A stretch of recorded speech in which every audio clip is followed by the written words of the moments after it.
When I bought the cabin on the lake, all I wanted was silence.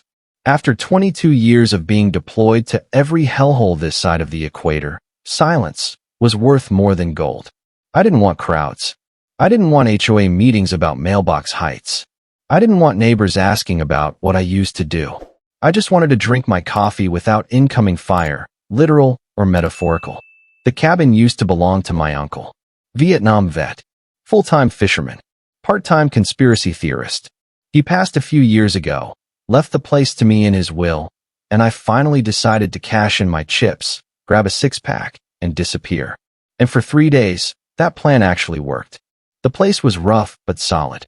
The dock creaked, the shutters squealed, and there was a weird smell in the pantry that I decided not to investigate.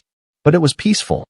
The kind of peaceful that makes your shoulders drop 6 inches and your jaw unclench without realizing. Then I noticed the footprints. Not raccoon. Not deer. Definitely not mine. At first, I figured it was just some weekend tourists. Maybe teens sneaking in for a lakeside party. The fire pit had ashes in it. There were crushed beer cans behind the shed. A folding chair that definitely wasn't mine sat out on the dock like someone had been sunbathing. Cute. Annoying, but cute. I cleaned it all up and didn't think much of it. I figured once the new signs went up, private property, no trespassing, and my personal favorite, survivors will be prosecuted, people would get the hint. Then came the clipboard. I was repairing a cracked dock board when I heard the sound. Not a car. Not footsteps. Something worse. Sandals. On gravel.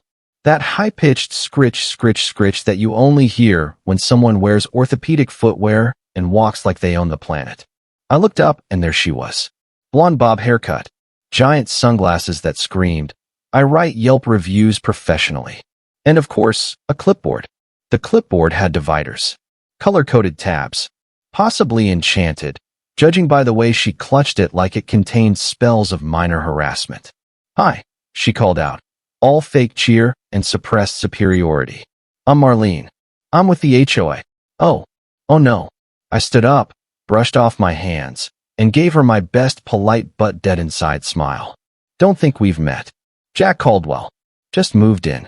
Her eyes narrowed slightly. "You moved into that cabin?" she asked, like I'd just told her I live in a swamp full of rats. "That's the one," I replied. "Inherited it from family.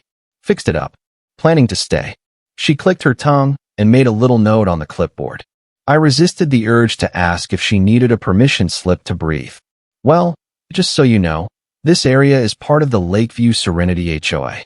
We have rules, schedules, cleanup rotations." "I'm not in the HOA," I interrupted, keeping my tone calm but steel-edged. "This land isn't part of it. Never signed anything. Private property, bought and paid for." She blinked. That threw her. "Well," she recovered, adjusting her sunglasses with way too much aggression, "you are adjacent to common spaces. There's an understanding with the community that the shoreline is open for gatherings, barbecues, things like that." "Maybe there was an understanding," I said, gesturing to the now spotless dock. "But the last time someone gathered here, they left beer cans, cigarette butts, and half a hot dog under my deck. That understanding is now revoked." She pursed her lips so tightly they practically disappeared. "Well, we'll see about that," she huffed, spinning on her heel and stomping back toward her beige SUV like a toddler who just lost her iPad privileges. I watched her go. Then, to no one in particular, muttered, "Well, that's probably not the last I'll see of Clipboardzilla."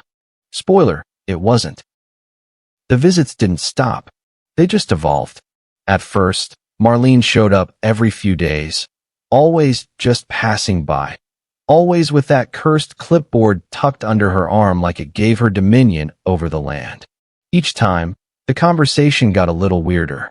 One day it was, "It would really help morale if you left the gate open for communal lake access." The next, "You know, we used to hold weddings out here. You wouldn't want to be the reason Cindy's daughter has to settle for a golf course, would you?" I started keeping a notebook just to track the nonsense.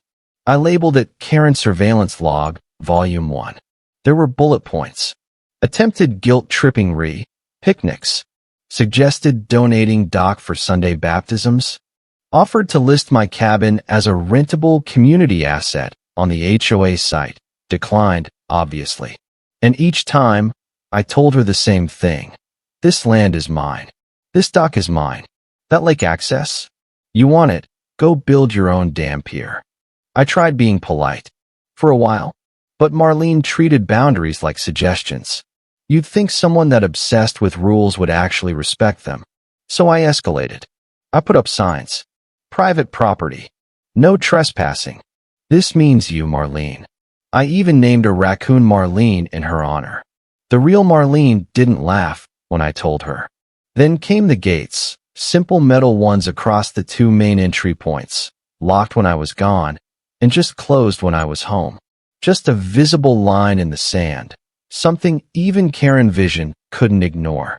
That's when she brought back up two of her clipboard cultists, matching sun visors, fanny packs, those weird identical chihuahuas that always look like they're plotting a coup. They stood at the edge of my drive like a homeowner's tribunal from hell. Marlene tried a new tactic, diplomacy with a hint of menace. We understand you're a private individual, she said, like she was talking to a raccoon that had learned to open trash bins. But the HOA would really appreciate some cooperation. After all, we're a community. I took a sip of my coffee. Let the silence sit. Let me ask you something, Marlene, I said, lowering the mug.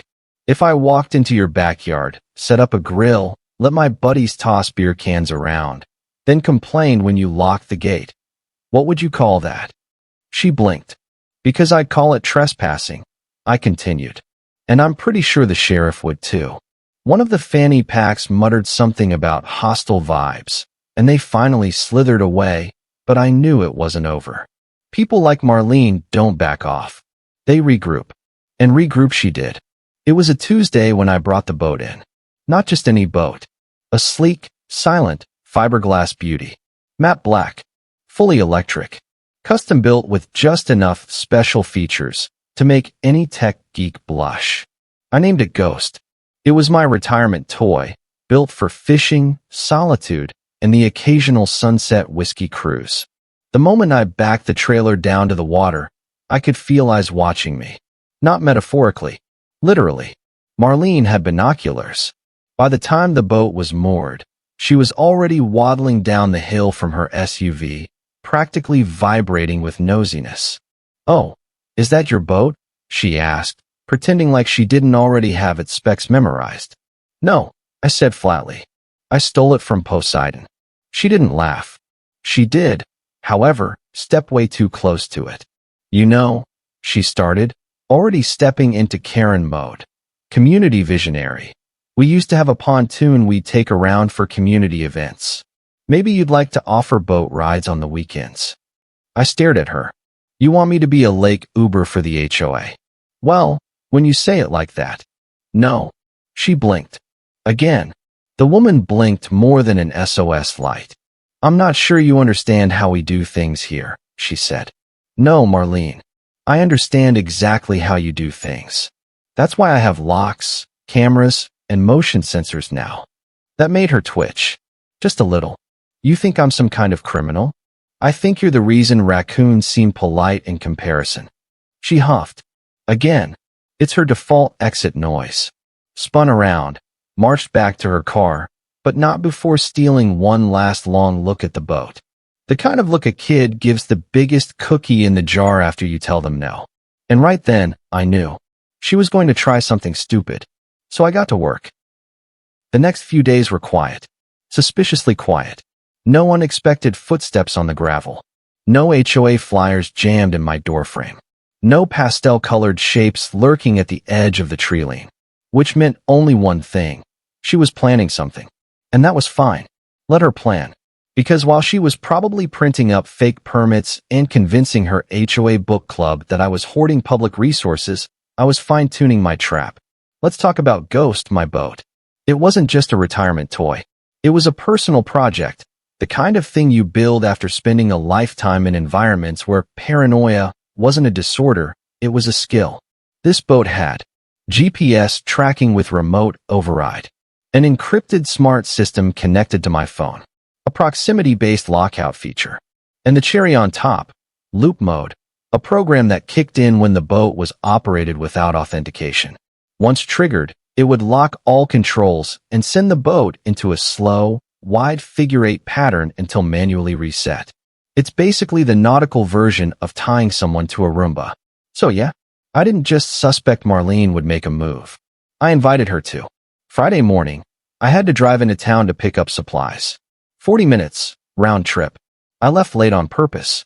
15 minutes into the drive, my phone buzzed. Then again. Perimeter alert, East Dock gate breach. Motion detected, unauthorized entry. Ghost, manual override attempt detected. I smirked so hard I almost missed my turn. Showtime. I pulled over and opened the app. Live feed from the hidden camera in the tree above the dock flickered on. There she was. Marlene the Menace, in all her glory. She wasn't alone. Her clipboard was missing. This was a full covert op. No HOA branding, no sun hat. Just jeans, a hoodie, and a cheap pair of gloves. She looked like a teenager trying to steal beer from a gas station. She was halfway onto the boat, struggling with the startup panel. Then she did the one thing I had waited for. She hit the ignition. And just like that, loop mode activated. I watched as the boat pulled away from the dock, smooth and silent. Marlene stood up, confused. She tapped something, fumbled with the controls. Ghost ignored her. The boat curved out into the water, then turned. Then again, a slow, perfect spiral. I watched her spin, arms flailing, trying to make sense of what was happening. I messaged the sheriff's office. Unauthorized trespasser on my dock. Operating private property without consent. GPS shows vessel is active. I've got footage. Requesting officers and a medical unit, just in case. They didn't ask many questions. I have a bit of a reputation with the local law. Not a bad one, just a don't mess with Jack kind of reputation. Helps when your background check looks like a redacted CIA file. By the time I got home, the boat had been looping for over 30 minutes. I brought out my folding chair and a cold root beer and sat on the dock, phone in hand. The sun was just starting to dip, casting golden light across the water. Karen was screaming. Not panicked, just furious. The kind of scream people do when they can't admit they've screwed up, so they just yell at inanimate objects. She wasn't in danger. Ghost was designed to keep passengers safe. No sudden stops. No acceleration. Just endless. Loops until the fuel ran low and the boat automatically returned home. The real punishment? Boredom. And motion sickness. Sure enough, she started to sway around minute 35. Around minute 40, she sat down. At minute 45, she looked green. That's when the flashing lights appeared down the trail. 2 sheriff cruisers. 1 ambulance. One of the officers stepped onto the dock beside me. It was Deputy Howard. Good guy. Once arrested a guy with a pitchfork in one hand and a live chicken in the other. Never even blinked. He looked at me, then at the slowly returning boat. Sir. I didn't look up. Just sipped my root beer and nodded toward the water. She'll be here in 3 minutes. Howard blinked. Is she okay? She's not injured. Just entitled. Sure enough, 3 minutes later, Ghost eased back to the dock like a chauffeur dropping off an angry CEO. Marlene looked unwell. Her hair had come undone. Her hoodie was inside out. And her expression? A mix of confusion, rage, and deep, existential regret. She tried to step off the boat and missed the edge, landing in a sloppy heap on the dock. Howard and his partner helped her up. The medic looked her over while Howard asked me, "What exactly happened here?" I showed him the motion alerts, the video footage, the GPS logs, and the system alert logs from Ghost. Howard let out a low whistle. Well, damn. This is airtight. Sure is, I said. I tried warning her. Several times. But you know how it is with HOA messiahs. They think fences are optional. Howard chuckled. You don't strike me as a guy who installs spinning boat traps just for fun. I gave him a sideways look. Not for fun. For idiots. He shook his head, clearly fighting a smile. Mind if I ask what you used to do, Mr. Caldwell? I shrugged. Let's just say I'm good at protecting what's mine. Always have been. He turned back to Marlene, who was now dry heaving into the bushes. Duly noted. Marlene didn't get arrested that night. No, the sheriff's office is very thorough. They took statements, secured my footage, and politely informed her she'd be hearing from them soon. I, on the other hand, got a firm handshake, a hell of a setup, sir, and a promise that they'd be in touch once the DA reviewed the case. I waved as they loaded her into the ambulance. Not because she was injured, more because she looked like she'd just fought Poseidon and lost. Honestly, I think the spinning messed with her inner ear and whatever compass she used to justify her existence. I figured she'd lay low after that. Nope. 3 days later, I got served. She was suing me. The papers claimed I had endangered her safety, intentionally traumatized a community leader, and misused technology in a public area. Public area. I almost laughed coffee out my nose. Her attorney was some HOA lapdog named Mitchell, who looked like a hair gel commercial gone wrong and spoke like he was trying to win a courtroom drama Emmy. We believe your actions constitute a violation of local safety ordinances, he told me during the mandatory mediation meeting. You weaponized your boat. I leaned forward slowly, placed both elbows on the table, and gave him a smile that said, I've handled landmines with more personality than you. You might want to look up the definition of trespassing, Mitchell, I said. Also the terms private property, evidence, and you're wasting your career. Marlene sat next to him, sunglasses indoors, sipping from a metal water bottle like she was in hiding from TMZ. The clipboard wasn't present, probably being exorcised somewhere. My lawyer, Donna, came prepared. Former JAG officer. Killer instincts. She dropped the stack of documentation on the table so thick, it made Mitchell flinch. Camera footage. Motion sensor logs. Copies of the signs. GPS timestamps. The HOA's own map clearly marking my land as separate.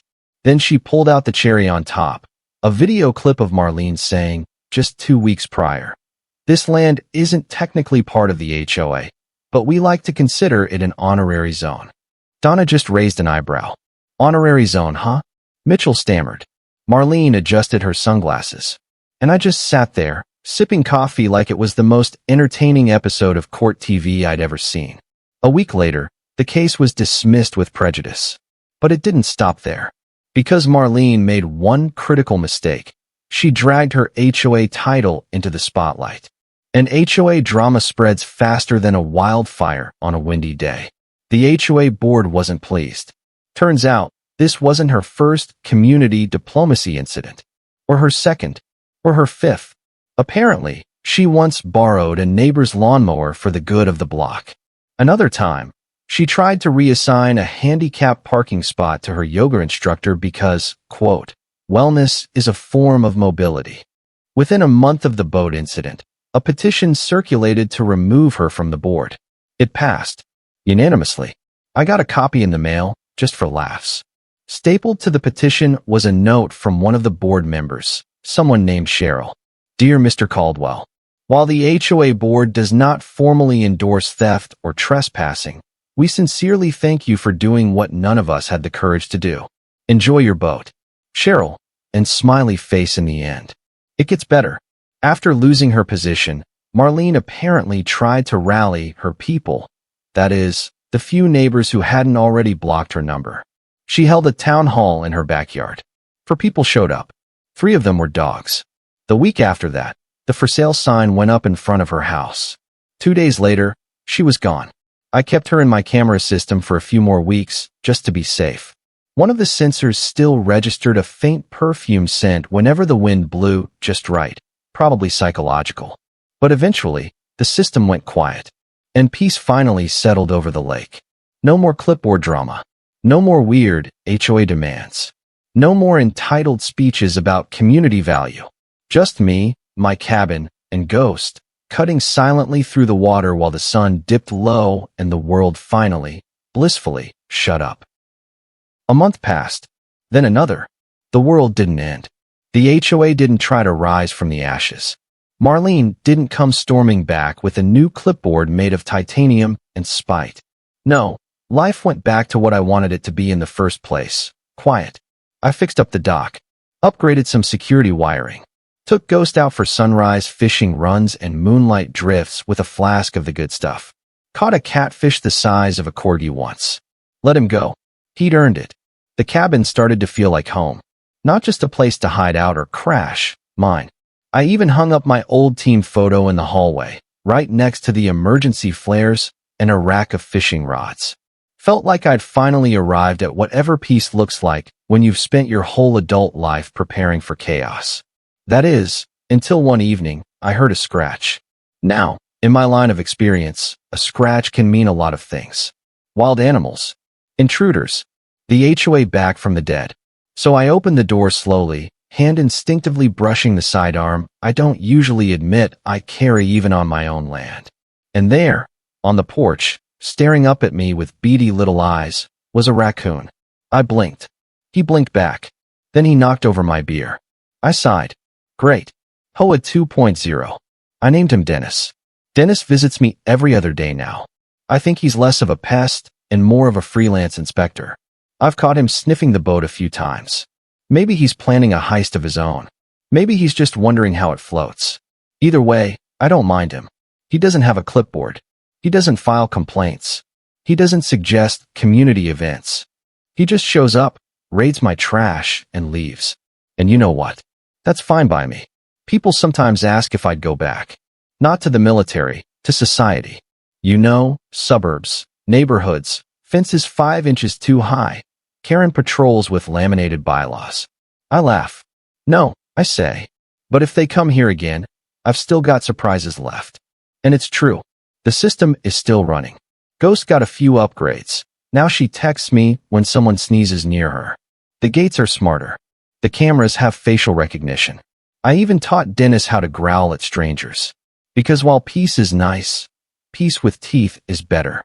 So if one day some clipboard-wielding zealot with community spirit in her eyes and delusions of jurisdiction steps foot on my land again, she's gonna learn the same lesson Marlene did. You don't mess with an old soldier's silence. Especially not when the boat's got a better security system than most banks. And me? I'll be on the porch, feet up, cold beer in hand, watching the sun sink low while Dennis finishes off a leftover hot dog. Retirement's never been sweeter. Thank you for being with us. Please share in the comments where you are watching from and whether you liked everything, and see you next time.